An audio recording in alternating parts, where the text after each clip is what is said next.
Hello, Hi, still the only one.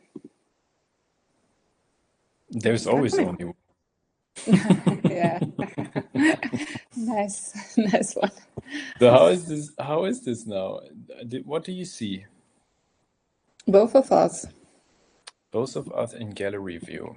Warte mal schnell, View Speaker kann ich wechseln. Oder? Es gibt Kind of so. like it like that. I'm gonna leave it like that.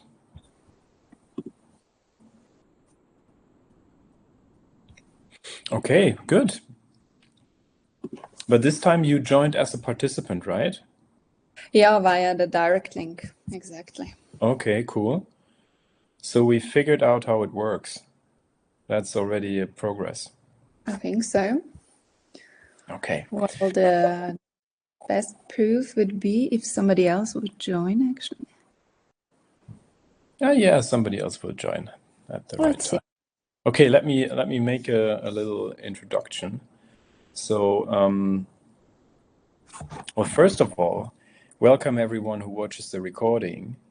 This is our second monthly live session. And it comes with a bit of delay because we had some technical difficulties in February. We actually had a live presentation instead of a live room. So nobody could join. People could only watch. But what we actually want, the intention that we have with this session, is that you join with camera and microphone on and participate in the discussion, because it's a much richer experience if you can ask your questions and we can have a conversation about the topic. So that's the goal for the future and the intention. But until then, we will keep scheduling these sessions and save the recordings, because there's also tremendous value in just watching the recordings and letting it sink in your own timing. Yeah, that takes us to another thing, because we decided to shorten the session from 60 minutes down to 30. which means that we should get straight into the topic right now. And the topic today is feeling better versus getting better at feeling. Sonia, do you want to explain a little bit what this means to you? Let me think a moment.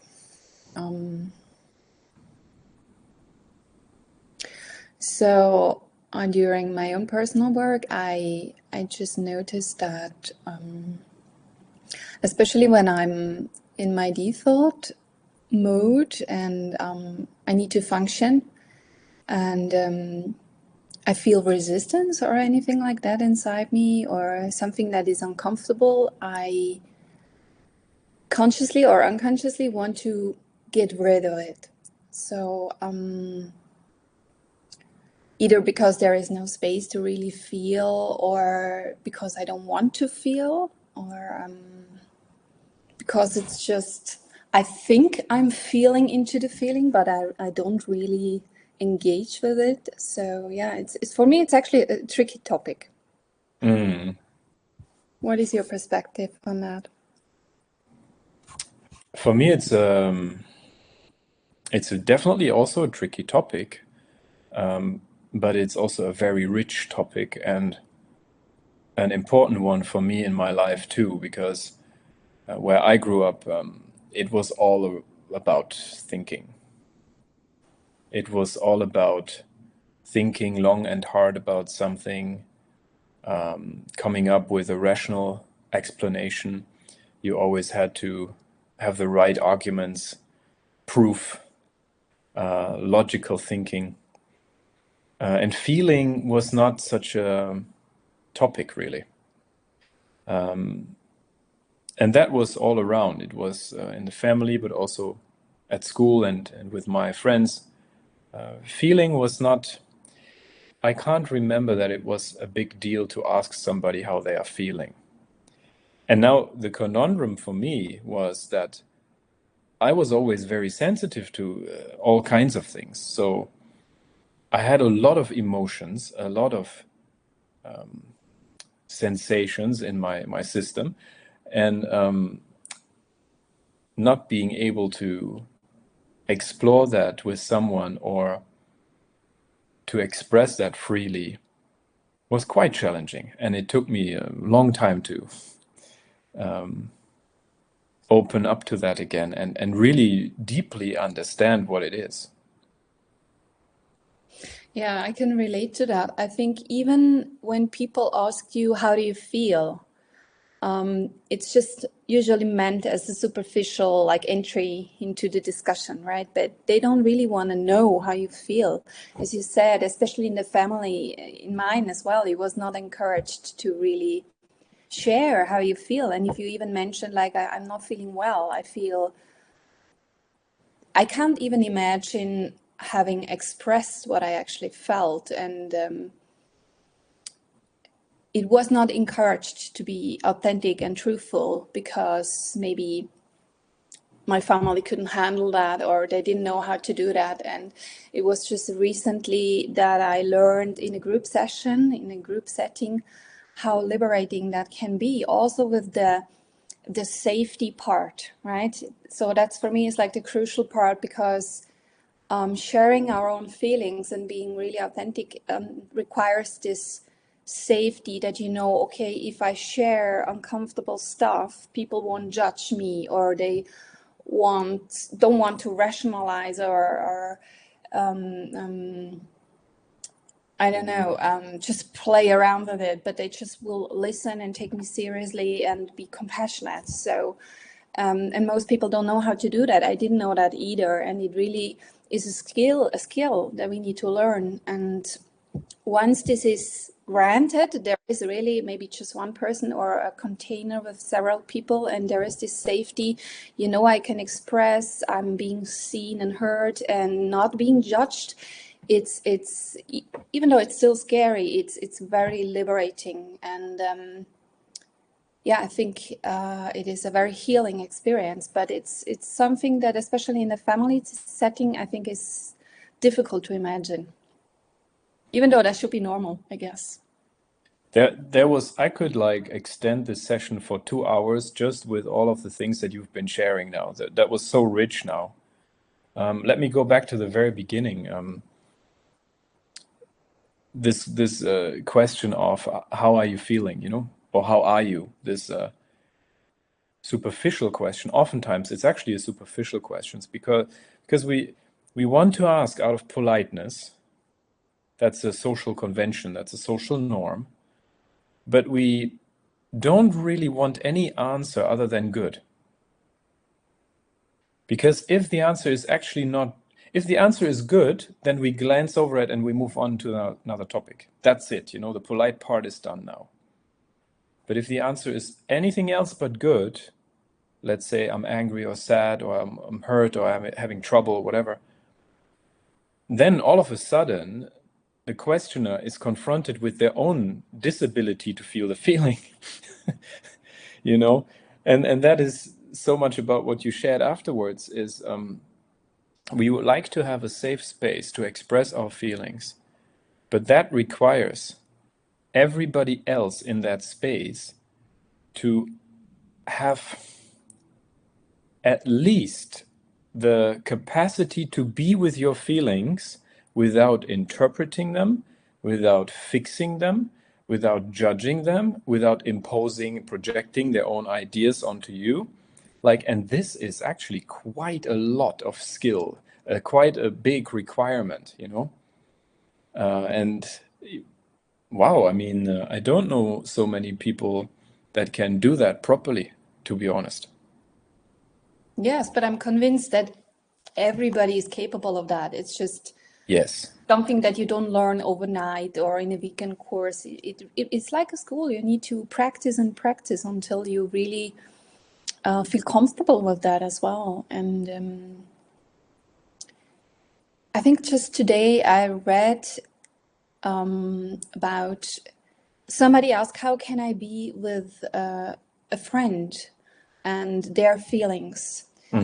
And it came up that a lot of times even with friends, close friends, when they express anger or sadness or any difficulty, challenges, we have this urge to fix. You mentioned that as well, right? And in this discussion, somebody said that it's usually distraction, because the urge to fix is something that we do, right? It saves us from having to just be with the feeling of the friend, but our own feeling as well, because if we connect it, we will feel the feeling, the same feeling, and this can be very uncomfortable. Yeah. The urge to fix, and so that's a bit of a tricky one now. So if somebody's experiencing a really heavy emotion in front of us, and we have the urge to fix or to help or to support, our mind makes us believe that that is a good intention on our side. What it actually is, oftentimes, I'm not saying always, but oftentimes it's an inability of us to be with this emotion. We want to fix it in the other person so that we don't have to experience it. We want for it to go away. And that is actually a disservice to the other person, because then the other person is not only not seen, is also being it's such a big thing, they are not being seen, they are pushed away in a certain extent, plus they feel your fear, so their own fear of their own emotion is heightened even. Yes, it gives them the sense that they are not right, or it's not right what they're feeling in the moment. Yeah, that's right. Yeah. And what we all crave deeply, I believe, in our human condition is to be okay the way we are. Accepted, yeah. Yeah. And that acceptance is, ideally speaking, unconditional. Yeah, well, and that unconditional state is like the end goal, right? But I think there's this fear when you're with somebody and let's say they're sad, they're crying, and there's also this fear that if you don't say something or you don't do a gesture like putting your arms around them, that you're not empathic, or that you're not a good friend, or that you're somehow not helping. There's this unspoken idea that you have to do something actually to be with the other person. But in this discussion that I heard today, there was this beautiful saying that just by being with somebody and truly listening and not trying to fix or judge, like you said, you're actually kind of embracing them with energetic arms. You know, it's not always a physical gesture that you have to do. And this gives me a whole different perspective that I'm actually also doing something, just not physically. And therefore I give more space to the person. Yes, 100%. You know what I learned is that presence is a form of love. Just being present with someone without doing anything specifically, just being attentive and open and curious and being there really with all that you are, that's a form of love. Yeah. And maybe in the end, it also comes down to the principle, and I encountered this many times along my path, that it's all about being comfortable with the uncomfortable things, right? Emotions, situations. And that already starts in childhood when parents try to, whenever you're like not the way they want you to behave, they try to change your behavior. It's like, don't be loud, don't be sad, don't cry. So you always get the feeling, no, I can't be that way. And oh yeah, and when you get that message, you know, I can't be that way, I can't be sad, I can't be angry, what are you going to do when you're an adult? yeah, and parts of our culture now is this empowerment culture is beautiful, but it also tells us that you need to change your thinking, you need to change your emotions into positive ones. So it's not really holistic. It only focuses on like the empowerment, the beautiful emotions or the light emotions. But I mean, it would be only half of the story, right? Yes, definitely. Definitely. And I really see that the ability to feel your feelings is an integral part of healing, trauma integration, you know, healing conditioning from the past, as well as spiritual awakening. You know, if you want to wake up from the dream, you are going to feel. You're going to feel everything. There is no way around it, you know? So I believe it's a very good direction to move from the head to the heart. And that doesn't need to be sudden or quick, because it can be quite uncomfortable. I mean, why else would we distract ourselves all the time, right? Because it is actually uncomfortable.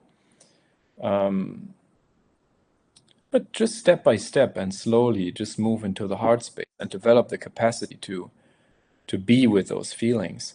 Because if you have the capacity to be with a certain amount of sadness, for example, you also at the same time develop the capacity to be with the same amount of joy.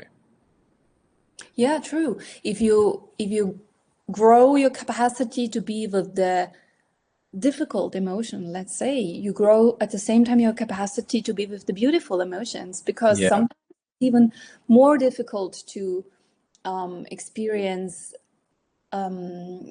let's say joy if you get surprised or you get a present. Sometimes I also feel the urge like to distract myself, to not be fully here because I feel like I don't deserve, right? So it Oh can. yeah, that's tough as well. Yeah. But what you mentioned, I wanted to say something about that.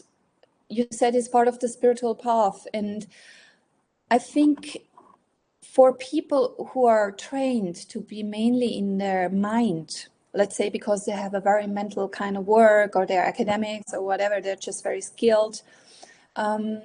for me, it took quite a while to realize what it means to actually feel your emotions, because you can, with your mind, you can kind of sense. The first step is to sense what is actually happening inside myself. Some people are not even able to recognize what kind of emotion is that. Especially for women, it's like anger, because culturally it's not really accepted for women to be angry.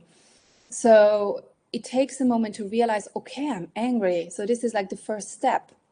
But I noticed that for many years, I was just looking at the emotions. All right, there is anger. Why am I angry? And then I went into this mental story.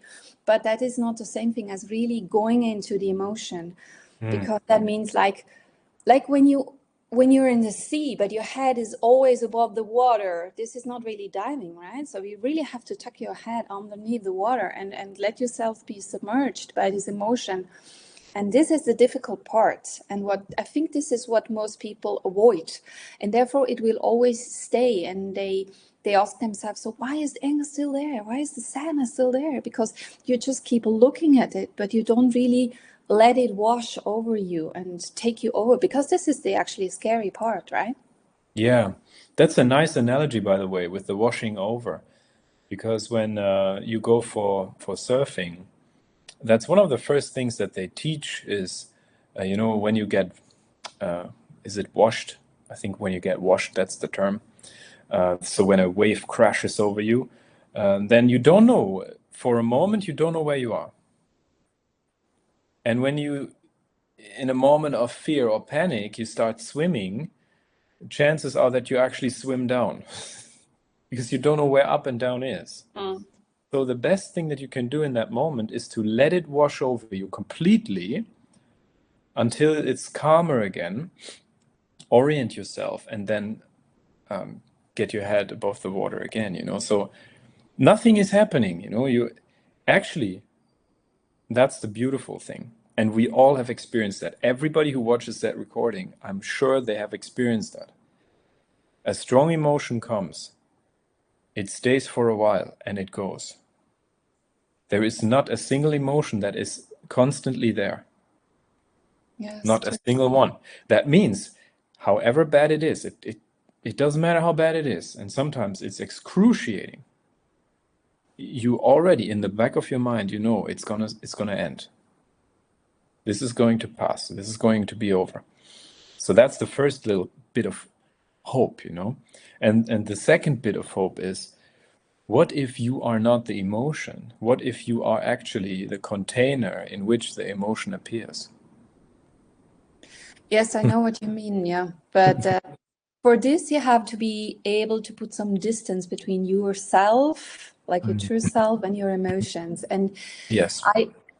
I experienced moments when I felt this very clearly, that there is a distance, and I had situations when I didn't feel this at all, and especially when there are very strong emotions. And then I think it's not always possible to step kind of a step back.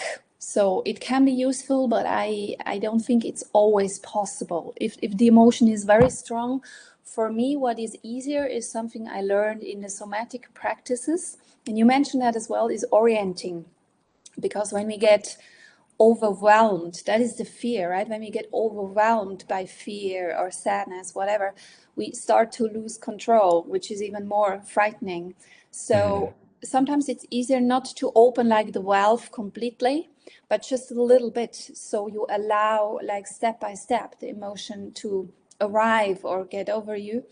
And you can do that by staying, like, a part of your attention stays with your surrounding, either, let's say, the desk that you feel, or you look at a room, or you look at a flower. So it's like you feel the emotion, you're present. But if it's too overwhelming, it's like you don't give like your full attention to it, and it can be bearable like that. It's very Yeah, and anchor with your breath, for example, right? To orient yourself in the surroundings, anchor yourself in the body, focus on your breathing.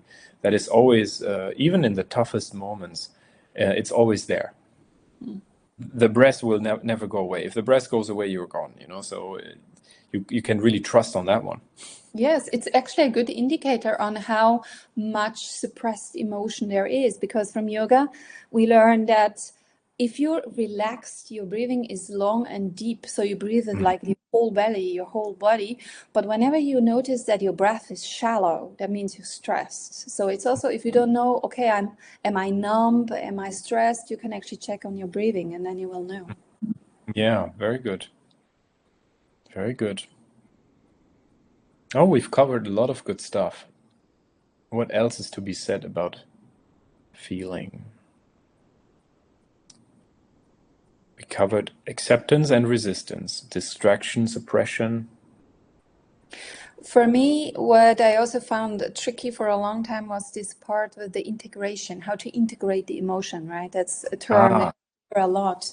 And for me, what helped was the image that I first need to own the emotion, to really like hug it and take it towards me. And not just like, okay, you're there, I see you, but really like hugging it and then becoming one. And that's when you feel that it flows through you and it not really disappears, but that's when I think the integration happens. And if you don't first own this emotion, then this doesn't happen.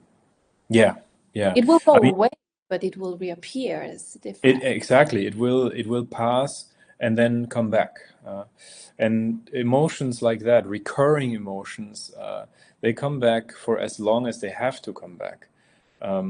The integration is a bit of a misunderstood word. Integration just means full acceptance. Yeah, integration means something that I disowned at first. I don't want to be part of me. I want to push that away, to stop this, and accept it. And that's also not so easy, to slowly get in touch with that emotion and tolerate it, maybe develop the capacity to tolerate it for a while until you can reach some form of acceptance. And when the acceptance is complete, then integration is complete. Does that mean that the emotion disappears? Ultimately, when acceptance is 100%, like the emotion is part of you and it's okay to be there, in your experience, it will be gone. Yes, and I think it's also linked to our beliefs. That's why sometimes we are not able to fully accept the feelings, because a lot of feelings arise from beliefs. Let's say the belief is very common, I'm not good enough. So your Yeah. being will always resist accepting that, because deep down, even though you believe that very strongly, your being knows it's not true. So it will always resist that thought. But it's really, in the end, what helped me was the saying from somebody that our biggest fear about emotions and accepting them is that we think when we fully accept them or when we fully go into them, we realize deep down that, let's say, a belief like I'm not good enough is actually true. But it can never be true, because you're No. always like valuable, or you're always good enough. So it's more like the fear of the fear, right? That's why we don't really go into the emotion. And once we know that the thoughts or the beliefs that lie below the emotions, they can never be true. Like these very deep thoughts, like I'm not good enough, I'm not valuable, they will never be true. It's much easier to embrace the feeling, because we know, okay, it's just fear that comes from a belief that I learned, but I know it's not true, so I can accept it. And there will be no like awful revelation once I embrace the emotion. Yeah. There is oftentimes, like you say, the fear that once you open yourself up to feel the emotion fully, it will get worse and it will be so overwhelming that you get sucked into this black hole and never return. Like there is this really avoidance of, no, I can't allow myself, no, I shouldn't, and that is actually not true. No emotion is going to overwhelm you in such a way. But your mind is going to tell you that, of course. Of course, your mind is going to tell You you have to that. be aware that your mind will tell you like you will die, you will vanish, you will never get up Yes, to bed again. But yes. eventually, of course, that's not true either. You know, in Zen meditation, they always speak about dying on the mat, you know. And what they mean by dying on the mat, on the meditation cushion, is that people actually have this very strong sensation and belief in that moment. If I'm going to sit here for 1 minute longer, I'm going to die. Because the mind is so loud, the emotions are so strong, the back is hurting so much, you know, like after long sessions. Nobody's dying on the mat. There's just one thing dying, and that is the thought that I'm going to die. True. That one is going. Exactly. That reminds me of the book from, I don't know if you know it, Tara Brach, Radical Acceptance. And I know of it, but I've not read it yet. yeah, what can help this process, or let go of the resistance, because it's all about resistance, right? Is just, even though you know it's not true, you just, at least the first thing you do is you say yes, by just allowing even that thought to be there. It's like, okay, yes, I'm gonna die. Knowing it, of course, it's not true, but just like giving up the resistance to it by giving yourself permission to think that or feel that. So that's Yes, like a permission slip or absolutely. I mean, this is historical, right? I mean, the Buddha sat down, according to the legend, under the Bodhi tree, and he said, I'm going to sit down here until I'm enlightened. And if I'm going to die, I'm going to die. So that commitment, that's an absolute commitment, you know. true. And he didn't die. Yeah, that's probably like the biggest success in history. Yeah, that's But a he big did success story. he did fight a huge battle. That's Oh, what yeah. people don't mention. I mean, he had the same battle as everyone. So For years and maybe lifetimes, if you want to talk about that. wow. But good. I mean, I'm just realizing it's already past half an hour. Yeah, let's see if people can use that. I don't know, the ideas that we just shared, and if there is some interest, we can also do a second session. Yes. Please, if you watch the recording, let us know how you liked it in the comments. If it was useful, if something was really helpful, if something was missing, if you have another topic that you would like for us to talk about. There's also another session scheduled in 2 weeks, I guess, around a completely different topic. So please feel invited to join. And yeah, is there anything else that I forgot? No, let's see. We're going to post some interesting exercises and articles not in the comments, but in the post itself, that are related to feeling or getting better at feeling or identifying your feelings and stuff like that. Yes, and I mean, if somebody that watches the video has some other resources or ideas that help them personally, I would be very interested to hear about that as well. I mean, we are all students, all going the same way, but sometimes it helps to see other perspectives and learn from other people. Good. All right. Well, thank you. Talk soon. Ciao. Bye.